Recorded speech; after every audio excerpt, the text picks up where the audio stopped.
महबूब मियां, हमारे ही घर में हमारे इजाजत के बगैर ये जश्न किसके हुक्म से मनाया जा रहा है?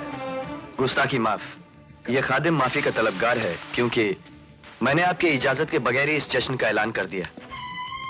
जश्न तो आप खुद ही मनाएंगे समीर। आवाज है अपने अब्बा जान का पैगाम जानकर।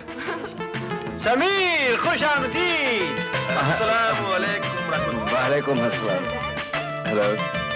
हाय। Congratulations, Samir. Thank you, thank you. जश्न मुबारक हो दादा।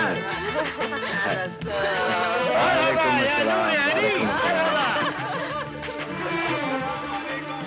लो पढ़ लो अपने अब्बा जान का पैगाम आसमान से छूटने वाली फुलझड़ियों में।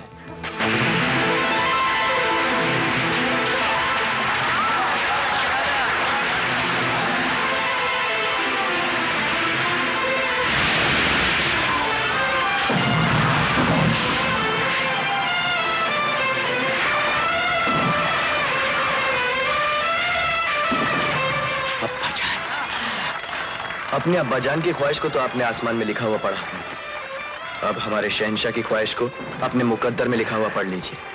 शहंशाह की ख्वाहिश? शहंशाह ने शहजादी यास्मीन का निकाह आपके साथ करने का फैसला किया है।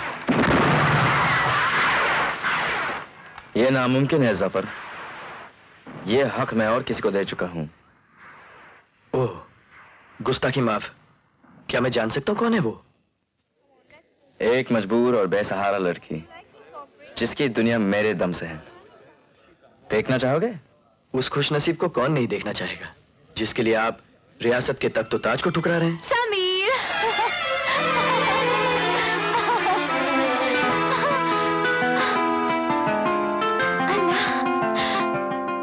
अब्बाजान से मिलने की खबर मुबारक हो। मेरी बहन के लिए सल्तनत के तख्त ताज को ठुकराकर मुझ पर बहुत बड़ा एहसान किया आपने समीर। जरीना और तुम्हारी बहन? हाँ, ये मेरे ही भाई हैं जिन्हें मैं जमाने के बाद देख रही हूँ। तो तुम अपने भाईजान से बातें करो, मैं कपड़े बदल के आता हूं। ओके? ओके। कैसी है तू? मुझे जिंदा सही सलामत देखकर आपके दिल को बहुत ठेस पहुंची होगी भाईजान।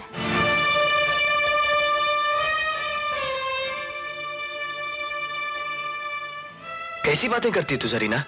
तेरी ही खातिर तो मेरी जिंदगी शाकिर की गुलामी में कट रही है। और मेरी जिंदगी तुम्हारे शाकिर की वजह से तबाह बर्बाद हो जाती। अगर समीर न होते तो जरीना लुट चुकी होती, मर चुकी होती। तुम्हारी कसम जरीना, मुझे तो हर पल शाकिर के प्यादे ये खबर देते रहे कि तुम बहुत खुश हो और तालीम की सीढ़ियां चढ़ती चली जा रही हो। लेकिन मुझे क्या खबर थी कि उस सालिम ने मुझे ही धोखे में रखा हुआ। झूठ बोलते हैं आप। मैं सच कह रहा हूं। अफसोस की बात तो यह है कि उस मक्कार के इशारे पर मैंने कितने मासूम इंसानों की जानें ली और आज भी उसी के इशारे पर मैं समीर को कत्ल करने के तो उठाओ तलवार, जरा मैं भी तो देखूं शाकिर के गुलामों के हाथों में कितनी ताकत है। मुझे माफ कर दीजिए समीर, लेकिन यह बात सच है। शाकिर ने आपको कत्ल करने का जाल फैला रखा है। लोग आपको मारने के लिए पता नहीं कहां छुपे हो और जिसकी खबर मुझे भी नहीं। इसलिए आपसे गुजारिश है कि फिलहाल आप वतन जाने का इरादा बदल दें। अब्बा जान की पुकार पर उठने वाले मेरे कदमों को रोकने की हिम्मत मौत में भी नहीं।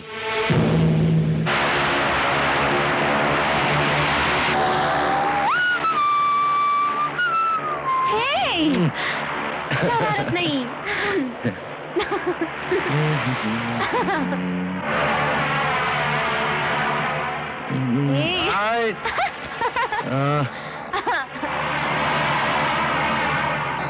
Hello hello Sameer.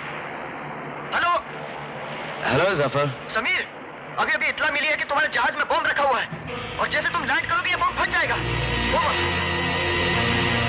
समीर, अब हम क्या करें?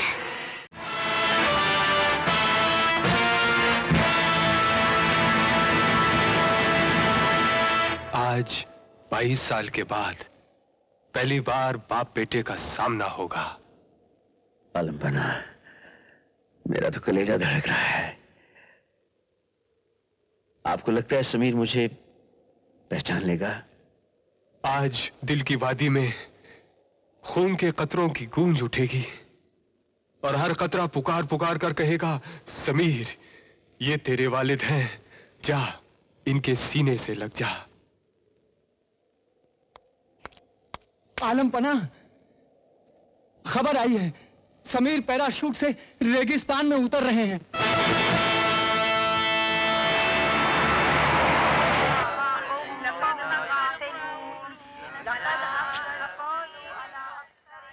मुफ्ती साहब, कुर्बानी हो गई? हाँ हो गई बेटे। आपने अल्लाह की राह पर 2 ऊँट कुर्बान करने को कहा, मैंने 20 कर डाले। आपने 5 भेड़ें कुर्बान करने को कहा, मैंने 50 भेड़ें कुर्बान कर डाली। मगर नतीजा क्या निकला? आज तीसरा दिन है, मेरी मां बिस्तर पर एक जिंदा लाश की तरह पड़ी है। ना एक लफ्ज जुबान से अदा कर सकती है, ना एक निवाला खा सकती है। अल्लाह पे भरोसा रखो बेटे, वो सब्र करने वालों के साथ है। मुझे अल्लाह पर भरोसा है, लेकिन आप लोगों पर नहीं। आपकी दुआएं दिल से नहीं, जुबान से निकल रही हैं, और इसीलिए उसकी बारगाह में आपकी आवाज नहीं पहुंच रही। मुफ्ती साहब, अगर मेरी मां को खुदा ना खास्ता कुछ हो गया तो मैं एक भी आलिम, एक भी मुफ्ती, एक भी मौलवी को जिंदा नहीं छोड़ूंगा। सबके सबको कत्ल कर दूंगा। ऐ रब्बुल आलमीन, इस बच्चे की खता को माफ कर। नाउज़ बिल्लाह, ये खुद नहीं जानता कि क्या कह रहा है। आमीन।